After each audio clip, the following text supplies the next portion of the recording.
కవి ఏం చెబుతున్నాయంటే సుభాషితాల్లో ధనానికి శత్రువులు నలుగురు ఉన్నారట. చత్వారో ధనదాయాద. ధనానికి శత్రువులు నలుగురు ఉన్నారట. శత్రువులు అంటే అర్థం ఏమిటి? హరించేవాళ్ళు కదా. అంటే ధనం ఖర్చు పెట్టేసి లాగేసుకునేవాళ్ళు, ఖర్చు పెట్టించి లాక్కునేవాళ్ళు నలుగురు ఉన్నారు. అవి ఏమిటంటే ధర్మ, అగ్ని, నృప, తస్కరాక. ఒకటి ధర్మం, అంటే ఈ ధర్మ కార్యాలు పరోపకారాలు. అది ధనానికి శత్రువు. ఎందుకని? మరి పరోపకారం చేసేవాడికి డబ్బు ఉండదండి, తరిగిపోతూ ఉంటుంది. అదే శత్రువే కదా ఒక రకంగా. చమత్కారంగా చెబుతున్నాను ధర్మం అంట. తర్వాత రెండో శత్రువు ఎవరంటే అగ్ని, లేదా ఏదైనా ప్రమాదాలు అన్నమాట. అగ్ని ప్రమాదాలు, రోడ్డు ప్రమాదాలు, తద్వారా ఆసుపత్రులకు వెళ్ళడం. ఇది కూడా ఈ రకంగా కూడా డబ్బు అయిపోతుంది. ఇవాళ ఎంత సంపాదించినా సరే, 2 లక్షల జీతం ఉన్నా సరే, మనం ఎంతవరకు సుఖంగా ఉన్నామంటే ఆరోగ్యం బాగున్నంతవరకు. ఆరోగ్యంలో ఏదైనా తేడా వచ్చిందంటే ఆ టెస్ట్ అండి, ఈ టెస్ట్ అండి, మొత్తం క్రికెట్ టెస్ట్ మ్యాచ్లు అన్నీ ఉంటాయి ఇక్కడ. 1 డే టెస్ట్ దగ్గర నుంచి మొత్తం 5 రోజులు ఇన్నింగ్స్ వరకు మొత్తం అన్నీ ఉండి 2 ఎకరాలు అమ్మించేస్తాడు అనుమానం. అందుకని ధర్మ. అగ్ని అంటే ఇవాళ అగ్ని ప్రమాదమే కాదు, రోడ్డు ప్రమాదం కానీ ఇతరత్ర ఆరోగ్యపరమైన వస్తే ఆసుపత్రికి వెళ్ళిపోతున్నాయి. ఆ రకంగా ఖర్చు అయిపోతుంది. నృప, గవర్నమెంట్, ప్రభుత్వం పట్టుకెళ్ళిపోతుంది. ఎందుకంటే ఇన్కమ్ ట్యాక్స్ రూపంలో ఖచ్చితంగా ఎంత ఇన్కమ్ ఉంటే దాన్ని బట్టి ట్యాక్స్ ఉంది కదా. పైగా ఈ దేశంలో ట్యాక్స్ ఎలా ఉంటుందంటే అమెరికాలోగా ఏదో 40%, 30% అని ఉండదు. నీకు 10 లక్షలు ఉంటే ట్యాక్స్ వేరు, ₹1,00,00,000 ఉంటే ట్యాక్స్ వేరు. ₹1,00,00,000 ఉంటే సగం ఇచ్చేవలసిందే. అందుకే ఎగ్గొట్టేస్తూ ఉంటారు. ఇక్కడ ఒక విధానం లేక ఎగ్గొట్టేస్తారు వీలైనంతవరకు. ఎగ్గొట్టకుండా ఎవడైనా అధికారం వస్తే వాడికి కొంత దగ్గొట్టేస్తే వాడు ఎగ్గొట్టే ఉపాయం చెబుతాడు. గొడవలేదు కదా, ఎవడు ఉపాయాలు వాడుకున్నాయి. ఏమయ్యా ఎగ్గొట్టదలుచుకోలేదు, నీకేం దగ్గొట్టమంటాడు, సరే కానివ్వండి సార్ అంటాడు. వాడేమన్నా దేశభక్తుడా?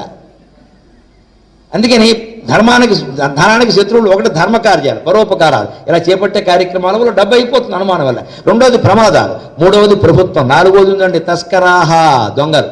పైగా ఇదివరకు దొంగల కంటే ఇప్పుడు దొంగలు చాలా తెలివైనవాడు. ఇదివరకు అమావాస్య నాడే దొంగతనం చేసేవారు. నల్లటి మేకప్ రంగు వేసుకునేవారు, చీకట్లో కనపడకుండా గోడకి కన్నం వేసేవారు, చాలా యాతన పడేవారు. ఇప్పుడు అదేం లేదమ్మా, శుభ్రంగా కొరియర్ వాడు వచ్చినట్టుగా, పోస్ట్ మ్యాన్ వచ్చినట్టుగా తలుపు కొట్టి లోపలికి వచ్చి నెత్తి మీద ఒకటి కొట్టి మొత్తం పట్టి వెళ్ళిపోతున్నారు. అసలు దొంగతనాలు లేవు ఎక్కడ, అన్ని దోపిడీలే. దొంగతనం చేసేంత సమయం ఎవరికి లేదండి. అంత రాత్రి రావడం, కన్న వేయడం, మళ్ళీ పట్టుబడ్డం, 3 గంటలు పడుతుంది. అది పెద్ద సినిమా, లవకుశ సినిమా. అది అంత సినిమా ఎవడుకుంది ఎక్కడ. ఇటువంటి రోజుల్లో ఇంకా మన ఇంట్లో సొమ్ము ఉంది అంటే బ్యాంకుల్లో వేస్తే ఇవ్వట్లేదు కదా అని ఇంట్లో పెట్టుకుంటే ప్రాణాలే పోతాయి. అందుకే ఏం చెబుతున్నాయంటే కవి చమత్కారంగా ఇక్కడ ధర్మ, అగ్ని, రూప, తస్కరాక. ధనానికి శత్రువులు నలుగురయ్యా, వీళ్ళు నలుగురు అన్నదమ్ములు. అందులో ధర్మ కార్యాలు, పరోపకారం అనేవాడు పెద్దవాడు, ప్రమాదాలు అనేది ప్రమాదం అనేది రెండోవాడు, ఆసుపత్రులు అనేది, అలాగే ప్రభుత్వం అనేది 3వ సోదరుడు, దొంగలు అనేవాడు 4వ సోదరుడు. ఇందులో పెద్దవాడిని కనుక మీరు అవమానిస్తే మిగిలిన ముగ్గురికి కోపం వస్తుంది అన్నాడు చమత్కారం. ఓ కుటుంబంలో పెద్దవాడు ఎవరైనా అన్నగారు ఉన్నాడు అనుకోండి, ఆయన ఎవరో వీధిలో ఎవరో అవమానించారు, ఆయన ధర్మరాజు లాంటి వాడు అవమానం పడ్డాడు, వచ్చి ఏదోరా ఈవేళ వీధిలో కొంచెం పడకుండా మాటలనే పడాల్సి వచ్చింది అని తమ్ముళ్ళకి చెబితేనండి, తమ్ముళ్ళు ఊరుకోరు. అన్నయ్య నువ్వు ఊరుకుంటా మేము ఊరుకుంటావా అని వీడు వద్దన్నా సరే వెళ్ళిపోయి వాడిని కొట్టేస్తారు. మా అన్నయ్యని అంటావు నువ్వు.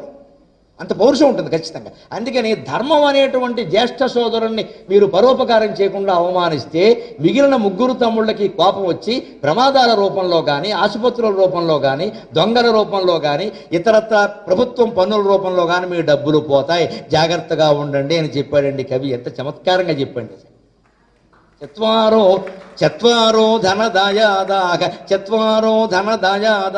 ధర్మ, అగ్ని, నృప, తస్కరాక తేషాం జ్యేష్ఠావమానేన త్రయకుప్యంతి సోదరాక. నేను చెప్పదలుచుకున్నదంటే కావ్యాలు చదవాలమ్మా, ఓపిక చేసుకుని చదవాలి. కావ్యం రుచిగట్టిగా నాటకం చదవబట్టి నాకు ఇవన్నీ తెలిసి. కావ్యం చదివితే గొప్పతనం ఏమిటంటే శాస్త్రం ఏదో ఒక సూక్తిలాగా చెప్పేస్తుంది, ఒక భద్ర కొట్టినట్టుగా చెప్పేస్తుంది శాస్త్రం. కవి అలా చెప్పడు, దాన్ని మృదువుగా మారుస్తాడు. అన్నదమ్ముల అనుబంధం పెట్టాడు ఇందులో.